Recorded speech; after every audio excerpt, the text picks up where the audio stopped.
अल्लाह ने कहा है कि मैं तुमसे 70 माओं से ज़्यादा प्यार करता हूँ। आपने कभी इस स्टेटमेंट के ऊपर नहीं गौर किया? आपको खुद इस चीज़ का जवाब मिलेगा। कोई किसी से पूछने की ज़रूरत नहीं है अल्लाह अपने बंदे से कितनी मोहब्बत करता है। आपको खुद इस चीज़ का जवाब मिलेगा। आप मुझे एक बात बताएं, आप ज़रा थोड़ी देर के लिए ये सोचें और आप ये समझ के देखें कि आपने कभी किसी माँ को देखा है, पूरी ज़िंदगी में कभी आपने किसी माँ को देखा है कि एक घुप अंधेरा हो एक कमरे के अंदर, और उस घुप अंधेरे के अंदर वो अपने बच्चे को छोड़ के कहीं चली जाए, अकेला छोड़ के अपने बच्चे को वहाँ से चली जाए? क्या आपने कभी ऐसी माँ को देखा है?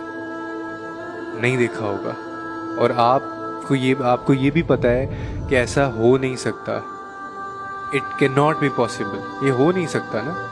क्यों नहीं हो सकता? अब आप सोच रहे होंगे, मैं बताता हूँ। ये इसलिए नहीं हो सकता क्योंकि वो माँ अपने बच्चे से इतनी मोहब्बत करती है, क्योंकि उस माँ ने उसी बच्चे को पैदा किया है। उस बच्चे की जो तकलीफ़ है वो उस माँ की तकलीफ़ है। अगर वो माँ अपने बच्चे को उसी अंधेरे में छोड़ के जाएगी तो एक तो उसमें हौसला ही नहीं होगा इतना, वो उससे जुदा ही नहीं कर सकती अपने आप को उससे। लेकिन अगर वो जाएगी तो उस बच्चे से ज़्यादा तकलीफ़ किसको होगी? उसकी माँ को होगी। तो 70 माँओं से ज़्यादा प्यार वो अल्लाह आपसे करता है। ये मैं एक माँ का आपको बता रहा हूँ अभी। 70 माएँ मिल के आपको मोहब्बत करें तो आप अंदाज़ा लगा सकती हैं उस मोहब्बत का। तो अल्लाह आपको कैसे फिर ये आपके जो डार्क टाइम होते हैं, या आपको अकेला छोड़ के, आपको रोता हुआ छोड़ के, आपको तकलीफ़ में वो कैसे देख सकता है? वो कैसे आपको इन हालात में छोड़ के चला जाएगा? हमसे ज़्यादा खुदा की ये ख्वाहिश होती है कि वो हमें इन तकलीफ़ों, परेशानियों और ये जो गम हमारे ऊपर हैं वो इनसे हमें निकाले।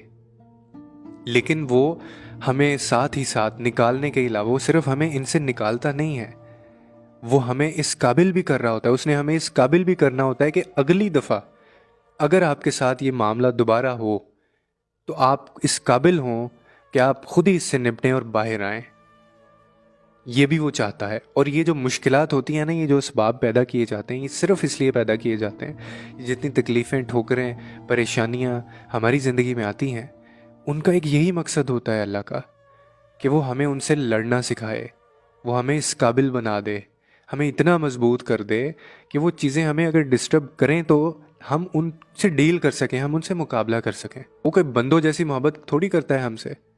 लोगों की ख्वाहिश ये हो सकती है, आपके साथ कोई इंसान हो, वो आपको मुश्किल से निकालेगा, लेकिन उसकी ये भी ख्वाहिश होगी कि यार ये हमेशा मेरे ऊपर डिपेंडेंट हो, इसको मैं ही निकालूं, ये हमेशा मुझे ही आवाज़ दे। इसको सेल्फिश होना कहते हैं, कि आप अगले बंदे को इस काबिल नहीं कर रहे हैं कि वो खुद उस सिचुएशन से डील करे और बाहर आए वो। लेकिन मेरा अल्लाह अपने बंदे को इस काबिल करना चाहता है कि वो खुद डील करे चीज़ों के साथ। और फिर हम जो एक ज़्यादती करते हैं अपने साथ भी, और शायद कहीं ना कहीं हम खुदा के साथ भी, कि हम अपने जो हमारे साथ मुश्किल वक्त होता है ना, जो हमारे ऊपर परेशानियां होती हैं, उनकी गिनती के हम बड़े माहिर होते हैं। उसका हिसाब हम बिल्कुल बड़े अच्छे तरीके से रख रहे होते हैं कि हमारे पास क्या नहीं है, कौन सी परेशानी है, और कब कब हमें तकलीफ़ हुई, कब कब हमें वो नहीं मिला जो हमें चाहिए था, जिसकी चीज़ की हमें ज़रूरत थी। लेकिन जो नेमतें अल्लाह ने हमें दी होती हैं उनका हिसाब हम कभी भी नहीं रखते।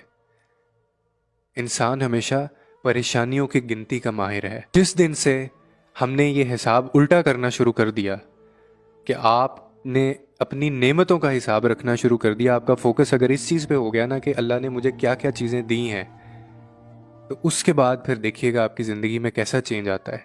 फिर वो परेशानियां भी आपको परेशानियां नहीं लगेंगी, बल्कि आप मुश्किल हालात में भी अगर आपके पास कोई चीज़ नहीं भी होगी ना, तो आप शुक्र करेंगे अल्लाह का कि या अल्लाह तूने मुझे इतना नवाजा है, तूने मुझे इतनी नेमतें दी हैं।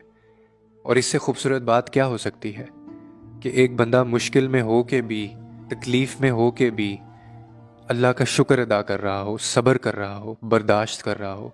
बेशक अल्लाह को ऐसे लोग पसंद हैं और वो सब्र करने वालों के साथ है।